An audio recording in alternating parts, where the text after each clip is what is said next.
Olha, acordar com uma notícia dessa aqui até revigora o homem.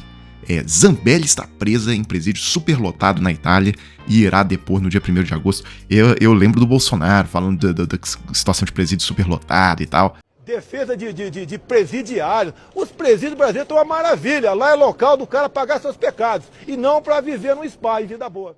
E por falar nele, ainda tem essa notícia trazida pelo Igor Gadelha no Metrópolis, de que, perto de ser preso, Bolsonaro volta a apresentar crise de soluço. Tá soluçando lá. O pessoal do PL que contou, hein? Isso aí pro Igor Gadelha. Bem, mas a coisa mais maravilhosa que eu vi nesse dia foi o Von Hatten tendo que engolir seco. Porque o Von Hatten, ele é metido a um cara que mexe com relações internacionais, ele fala várias línguas, ele parece que ele é cidadão também da Holanda, alguma coisa assim, que ele tem passaporte europeu, participa da Comissão de Relações Exteriores da Câmara e tal. Então ele é meio metido a Eduardo Bolsonaro nessa área de fazer conexões com o exterior e tal. Isso aqui doeu muito pra ele, tá? Tem até um vídeo no UOL falando sobre esse assunto. Pai da lei Magnitsky critica a sanção a Alexandre de Moraes. O negócio é o seguinte, o Sergei Magnitsky, que deu nome à lei, que gerou o caso, que foi, enfim, o escândalo que gerou a comoção pra se fazer essa lei, ele era advogado do William Browder, tá? Que era um investidor britânico na Rússia, que foi extorquido ali por autoridades locais. E aí o Sergei Magnitsky fez a denúncia, falou, olha, ele foi extorquido e tal, porque houve um desvio aqui de 230 milhões, uma fraude de 230 milhões de dólares aqui, por isso que o meu cliente está perdendo esse contrato, que era o William Browder.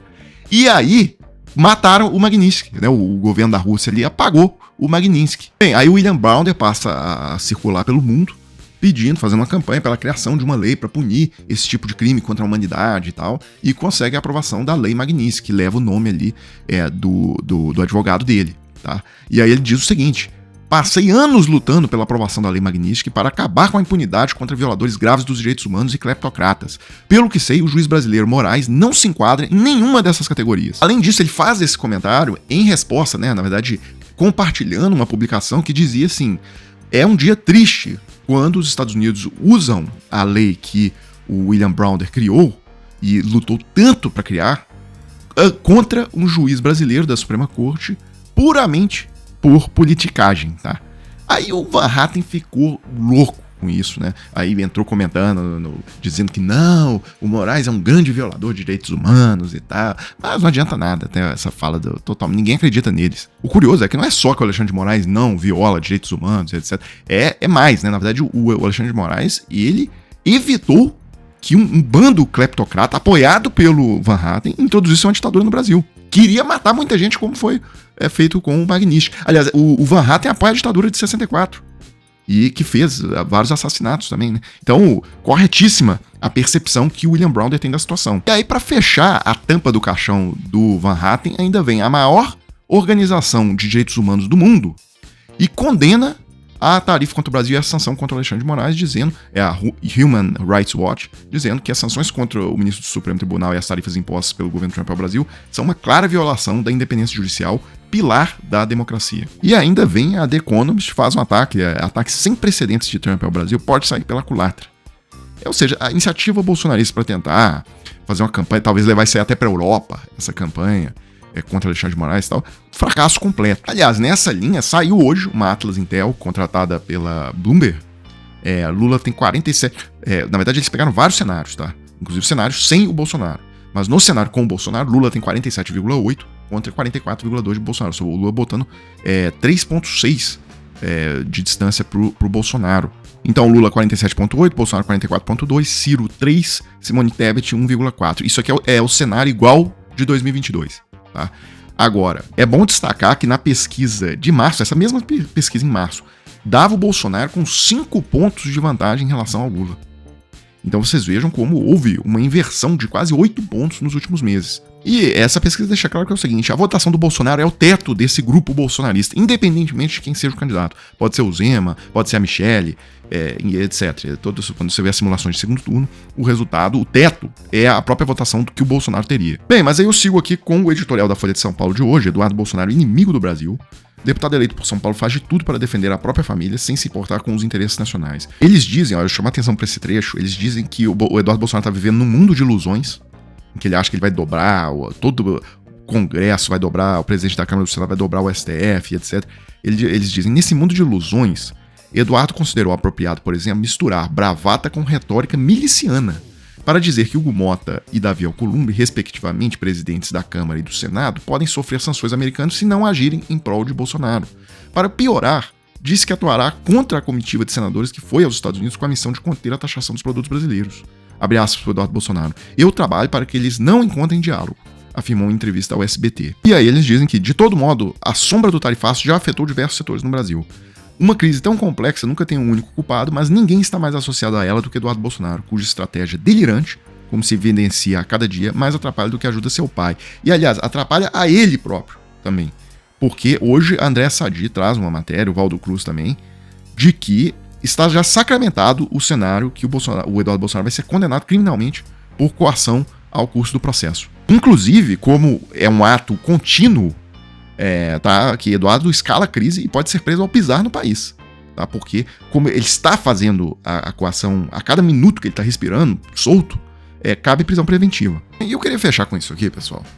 O Josias hoje escreveu no UOL: há uma nova trama golpista em curso. Na verdade, é a mesma trama lá que vem desde 2021, eu diria até antes, tá? Desde 2019 o Jair Bolsonaro já começou com declarações golpistas, fazer aquelas manifestações com faixa de artigo 142, fecha em Congresso Nacional. Ali já era o início da coisa golpista. Eu escolhi a dedo essas imagens que estão aparecendo na tela porque elas são de um protesto que aconteceu no dia 31 de maio de 2020. Mas antes mesmo disso, dia 19 de abril de 2020, ele fez um ato na frente do quartel-general, também cheio de faixas golpistas, artigo 142, AI-5, etc. Ou seja, isso já vinha sendo construído há muito tempo. E aí, pessoal, o que está acontecendo agora, como aponta o Josias hoje, caiu a ficha dele, é só a continuidade daquele golpe que vem lá de 2020, 2021, quando o Bolsonaro anunciou o rompimento institucional lá na Avenida Paulista, 2022, quando houve fechamento das estradas, derrubadas, tentaram explodir o aeroporto, etc. Reuniões pedindo golpe lá com o comando das Forças Armadas. Tudo isso, é tudo a mesma coisa. E agora é uma nova fase, é uma nova etapa em que eles, derrotados internamente, eles buscam auxílio de uma potência estrangeira para tentar coagir o Brasil. Mas é o mesmo golpe, é a mesma coisa, é o mesmo grupo. Para fechar, assim, que certas coisas envelhecem muito mal, né? Eu lembro daqueles editoriais no final do ano passado do Estadão reclamando da continuidade desse inquérito do golpe.